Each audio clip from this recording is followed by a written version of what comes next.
Kemperi, ja vás vítam z Haligoviec a v tomto videu si predstavíme kemping Goralský dvor.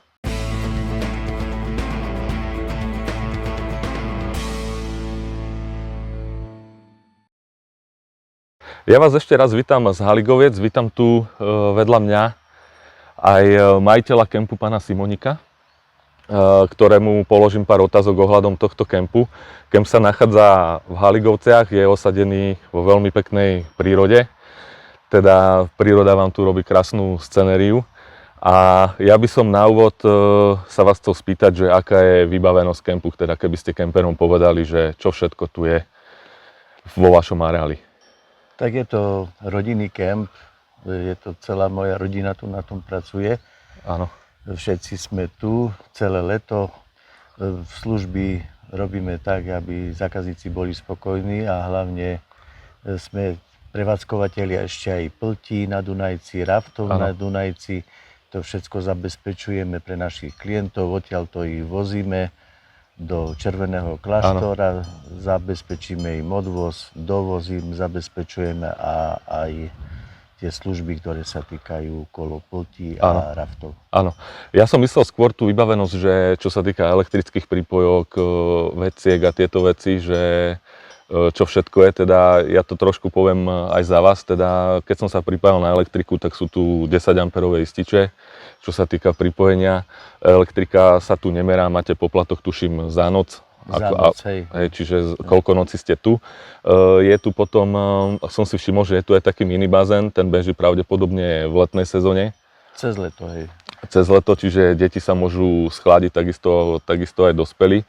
Súčasťou toho areálu som si všimol, že je reštaurácia. Tu prevádzkujete tiež vy? Aj reštauráciu prevádzkujeme, je to celý areál a okrem tohoto kempingu, ktorý je tu pre bežných ako zákazníkov, ktorí tu chodia, sú aj klienti, ktorí si vyžadujú súkromie a kľud úplný, bez svetla, bez všetkého, akurát sú pripojení na elektriku, tak to zase máme v ďalšej časti toho areálu, kde oni sa zložia celé partie a tam sú sami. Čiže to myslíte tú časť s tými chatkami? Chatky a medzi chatami sú, hej, že si prenajmú treba z jednu chatu, okolo nej majú postavené karavany, alebo majú úplne zelenú plochu zase na konci celého areálu a tam sú tiež. Takže ubytovať sa tu viete klasicky v karavanoch, buď v stanoch, alebo potom sú tu ešte teda chatky, ktoré sú v areáli. Všimol som si, že tu je vonkajšia kuchynka, taká letná kuchynka, potom máte v tom zázemí takú druhú kuchynku, ktorá je už vnútorná, teda keby pršalo alebo tak. Takže toto. A teraz vy ste to už tak trošku načali, keby ste predstavili tým ľuďom, že čo sa tu všetko dá v okolí robiť, alebo čo by podľa vás stálo za zmienenie navštíviť tu v tomto okolí, lebo ja sa priznám, že ja som tu prvýkrát v živote vôbec v tejto časti na Pieninách.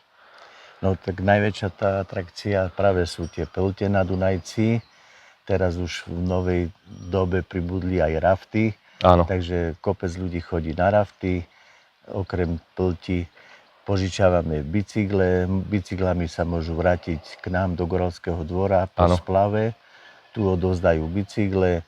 Ďalšia taká atrakcia, ktorá je tu, tá turistika na 3 koruny. Hej, takže tiež ráno sa vyjde na tú turistiku, idú na 3 koruny, tam je výhľadková plošina. Na tú plošinu, potom z 3 korún sa môžu dostať po vrcholoch, po chodníkoch, až na Sokolicu a zísť dole do Šťavnice. Áno, túto túru, čo ste teraz spomenuli, ma celkom zaujíma, že je to náročná túra, alebo zvládnu to aj deti? Zvládnu to s deťmi. A orientačne o akých hodinách sa bavíme? To tak 4 hodinky. 4-hodinová. 4-hodinová, 5-hodinová túra. Áno. Potom, čo sa týka tých raftov, tie by som si tak trošku rozobral dopodrobná. Ja som tu videl v areáli, že aj vy tu máte na vozíku rafty, to znamená, že tie sa dajú zajednať už u vás tu na recepcii? Áno, už tu sa zajednávajú na recepcii.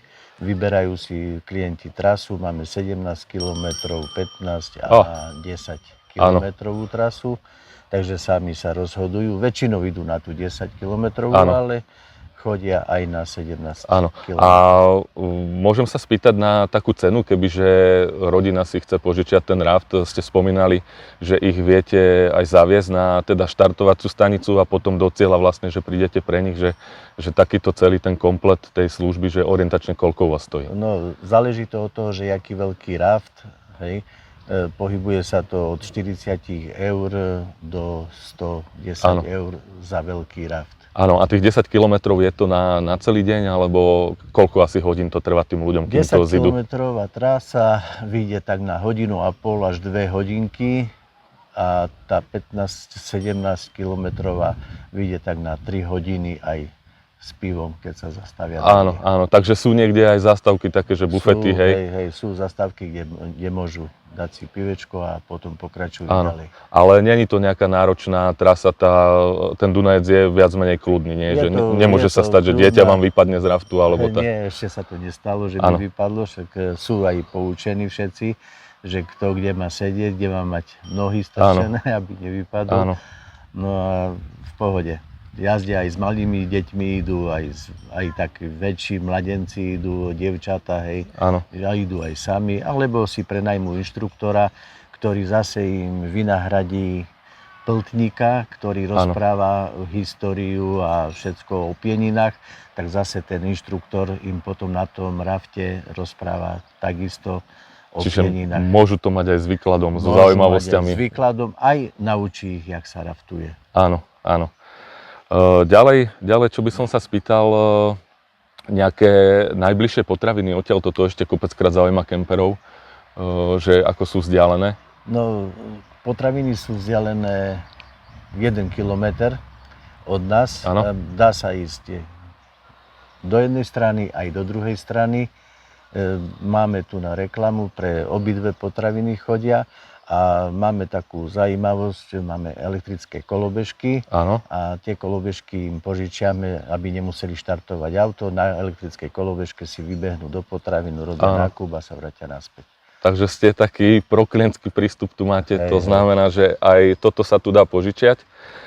Potom, čo sa týka, že sem chcú ísť nejakí bajkeri a cyklotras, dá sa tu pobicyklovať? Nie sú tu nejaké cyklotrasy? No, zatiaľ tie cyklotrasy sa rieši ešte stále a zatiaľ tu od nás sa dá ísť len po hlavnej ceste, čo je to taký boľavý problém. Lebo s deťmi chodiť po hlavnej ceste je to také dosť riskantné, takže... Ale chodia po tej ceste, čakáme majú teraz robiť projekt už na tú trasu. Trasa je schválená Prešovským samosprávnym krajom, je to schválené všetko, takže predpokladám, že za 2 roky by sa mohlo začať s výstavbou. Takže napadlo to nielen mňa, ale aj iných.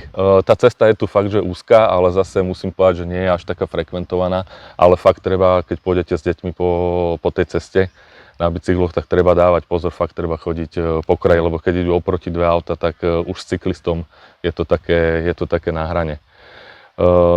Dobre, ďalej, čo som sa chcel spýtať.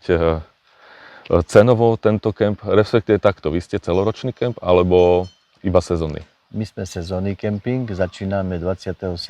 apríla, už máme otvorené, už chodia tu 1. mája, nedočkavci sú tu, ktorí už chcú kempovať. A končíme tak okolo 15. októbra, robíme také posedenie, zabavu.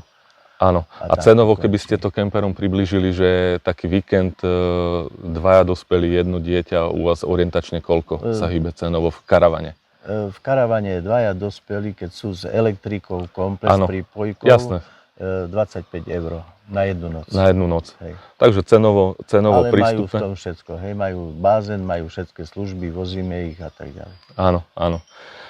Ešte sa chcem spýtať, ten Dunajec je odtiaľto ako vzdialený? Koľko? Dunajec je 2 km od nás. Takže to je kúsoček a môžete byť na tých pltiach, takže v tomto areáli je čo robiť, respektíve môžete robiť výpady na rôzne strany a zabavíte sa a urobíte program svojej rodine.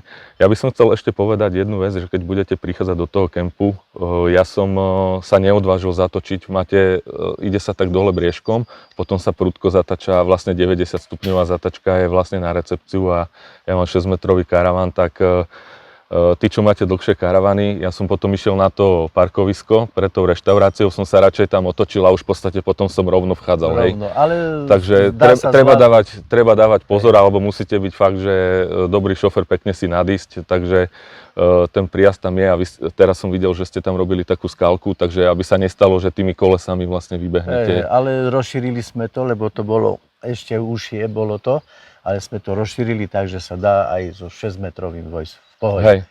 No tak ja som sa bál, videl som tamto miesto, že sa tam dá otočiť, tak som sa išiel otočiť. No. Dobre, ďakujem. Čo by som ešte spomenul, že veľa karavanov prechádza, ide až do Červeného kláštora, lebo chcú byť pri Dunajci, hej. Ale je to aj o tom, že toto je rodinný kemp, tu je večer, je tu už potom kľud, do 10:00 je pohyb, o 10:00 sa dodržuje nočný kľud a tu nemáme komáre. Nemáte komáre. Áno, fakt, to je pravda, že včera komáre neboli, ale ja som bol pozrieť aj v tom kláštore, teda tam ďalej, tam je tiež kemp, ale tam musím povedať, že to bolo o mnoho hlučnejšie. Čiže týmto by som chcel povedať karavanistom fakt, že tí, čo hľadáte kľud a oddych a také súkromie, tak tento kemp si myslím, že je ideálnejší ako tam pri vode. Je aj taký menší, je to tu také útulné, fakt, že musím povedať, že staráte sa o travu, pokosené proste, vecka sú čisté, takže za mňa ja nemám žiadnu výtku voči tomuto miestu a máte tu nádherný výhľad na hory so skalami, takže ako za mňa je to veľmi pekne osadený kemp a príroda okolo je fakt, že perfektná. Pri Dunajci sú vodáci. Áno, to sú skôr vodacké kempy, hej. A vieme, že vodáci sú... Hej, tam je proste pivko, pivko ide do večera, hudba, tam tie juboxy, partyboxy a kopec detí. Hej, takže to tam lieta krížom krážom. Veľa prišlo potom tu, že po prvej noci prišli tu, že sa chcú vyspať. Áno. Takže tí, čo hľadáte party camp, tak šup do kláštora, tí, čo hľadáte kľud, tak do Goravského dvora. Tak do Goravského dvora. Dobre. A odtiaľ sa dostanú všade. Áno. Ja by som toto video ukončil a ďakujem vám za váš čas, že ste si našli a trošku predstavili tento váš kemp. No mali by sme ešte spomenúť múzeum. A múzeum ozaj, veď vy tu máte Skanzen. Skanzen. Lebo som sa díval, áno, že Skanzen. Storočné mašinky, vyše 100 rokov. A čo sú to za mašiny? Ja som sa díval na to. To sú motory. To sú motory. Slúžilo to miesto elektrických motorov, kým ešte nebola elektrika. A to mal v každej dedine aspoň jeden gazda mal ten motor. Áno. No a chodil rezať drevo s tým. Hej, to naštartoval, dal sa pás, mal cirkulárku k tomu a rezal drevo. Aha, čiže čokoľvek roztočil. Mláťačky na to vyšli, mlyny, šrotovníky, balíkovače, slamy a všetko. Proste každé prídavné zariadenie, čo niečo robilo, tak poháňal ten motor. Áno, super, lebo máte tam toho veľa. To ste ako dlho ste to zbierali? To nejde o to, že dlho som zbieral, ale že všetky sú opravené, ktoré sú tu a sú pojazdné. To nemyslíte vážne? Smrteľne vážne. Pána tri. Takže aj sa tu naučíte niečo z histórie, že ako naši predkovia riešili veci a aké mali vybavenie oproti dnešnej dobe. Takže v podstate, keď to na záver zhrniem, Skanzen, reštaurácia, ubytovanie, minifarma, zvieratka. Áno.